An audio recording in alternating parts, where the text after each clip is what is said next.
is CNN Breaking News.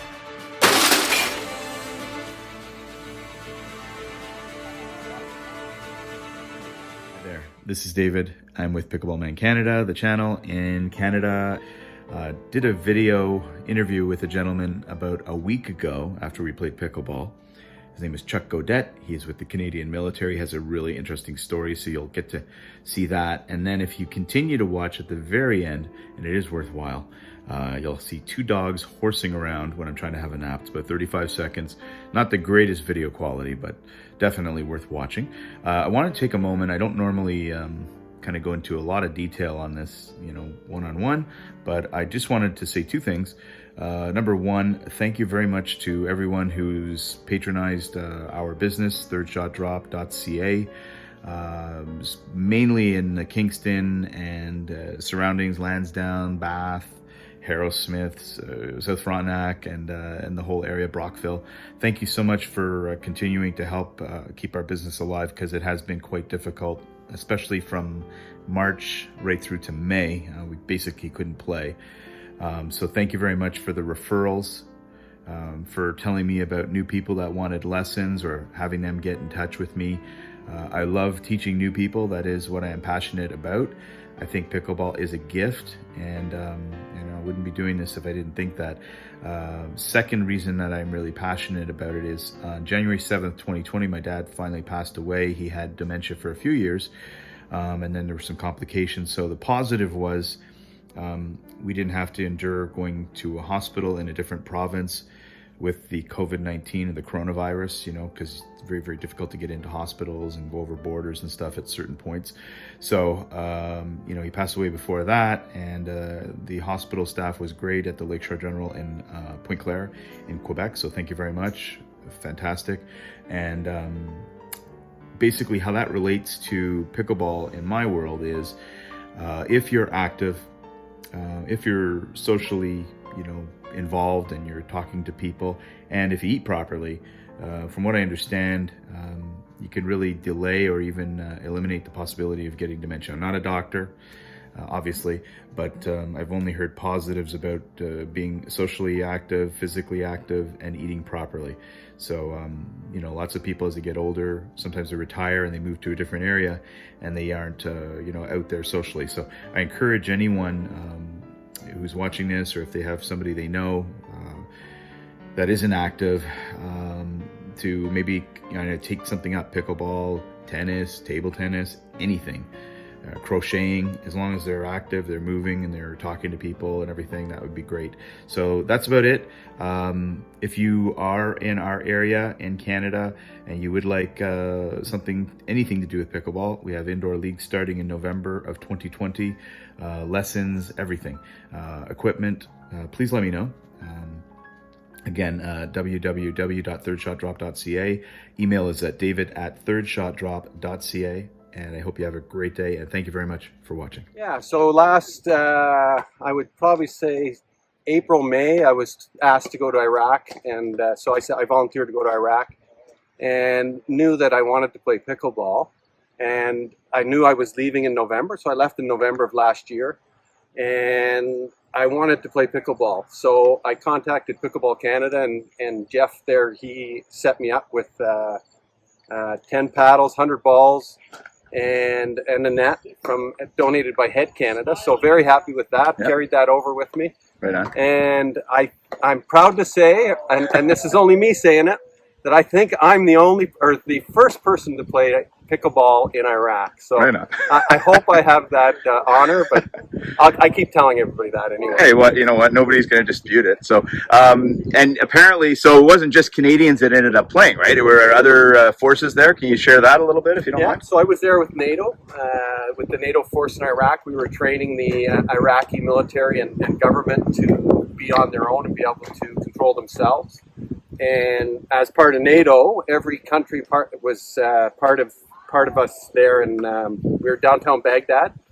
And yeah, so we had the Croatians were phenomenal. They caught on to the game real fast, and they wanted to play singles all the time. Me being an old guy, I didn't want to play singles. Now hold on, so I just met you today.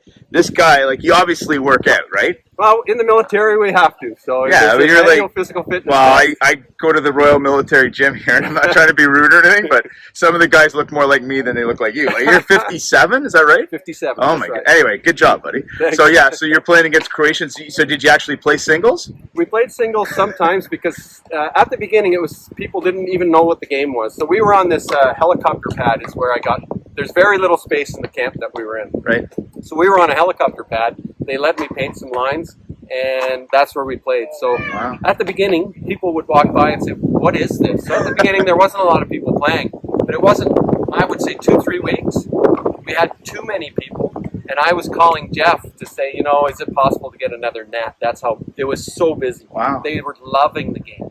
So yeah, it caught on real fast. The Croatians, we played singles at the beginning, but then whenever I could, I wanted doubles. Yeah, of because course. They were young and they were running and they loved and very competitive. Yeah, yeah. So the Croatians, there was a Turkish general who really loved the game. He said he was going to bring it back to Turkey. Wonderful. There was a commanding officer from the Croatian military there. He was going to buy the equipment for his troops Wow. and play the game back in Croatia. We had the contractors there, the civic contractors. Most of them were from Central Africa, so Really? they were playing. The British. I have a list at home of all the people. There's a lot of countries that played it. Had never seen it before and loved it. It caught on real fast. I heard like a rumor that you used any means necessary to beat some of these people.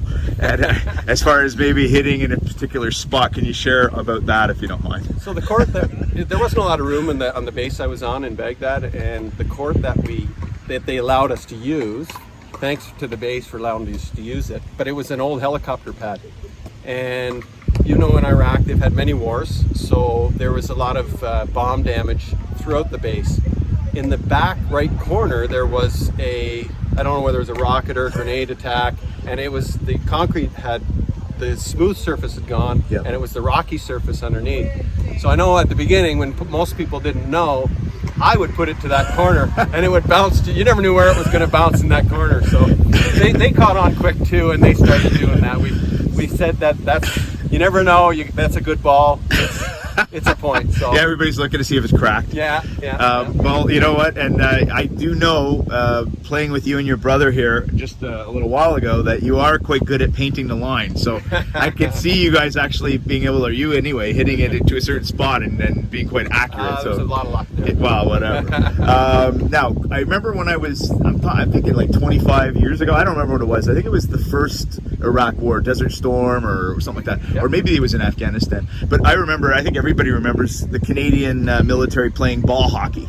And I don't know if it was Kandahar or wherever it was, but now, did you ever play ball hockey? Like, was that your sport before you brought pickleball over there? So or? I played a lot of hockey, and yeah, I played a lot of ball hockey. There was they played ball hockey on the same court. Like, there was only this one little concrete area we could use for every sport. So there was volleyball, ball hockey, there was a half a basketball court, and then they allowed us to put the pickleball court in. Right on. So there was a lot of ball hockey before we went there. Yeah. But apparently the next tour, so every 6 months there's a whole new group. Yep. Then we didn't play ball hockey at all. All the equipment was there, but nobody played.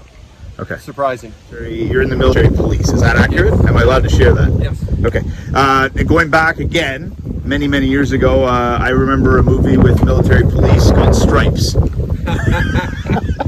It's not quite like that. I was going to say, is it anything like Bill Murray and Stripes? Or No, it's not quite. John Candy? No, there's a lot of those characters in the military. No, it's. I mean, I'm the CO of the military police squadron of 6 different bases across Canada, and we're a police force. Yeah. The easy way to put it is we police the bases, so that's our jurisdiction on the bases. So anybody who's on the base is policed by the military police. Not quite like Stripes. I love that. I honestly know, not that I've ever served, but I'm very aware of the politics in the world and everything, and I really appreciate the Canadian forces. I think you guys are a model for the rest of the world, literally, and especially, like, you know, it's challenging times right now and everything, and there's a lot going on, so it's great that you guys represent us all over the world, and I believe that's why Canada has a great reputation, so thank you very much. Thank you. It was my pleasure to be in the military, and I'm very proud of my career also, so thanks a lot. All right, and we're just going to go back. I'm going to beat you 11-0 in singles, like one of those Croatians, all right? You're younger than I am. Just kidding, just kidding. All right, thanks, man. Thank you. Nap time again. Perfect. Yeah. Yeah. Very nice and relaxed. Yeah, that's it. There. Yeah. That's it. Well, you guys keep going. I'm just gonna have a little nap, okay? Don't mind me.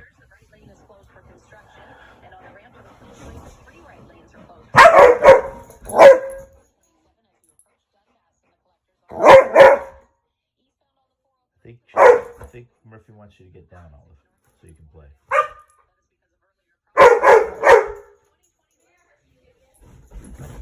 Bye-bye.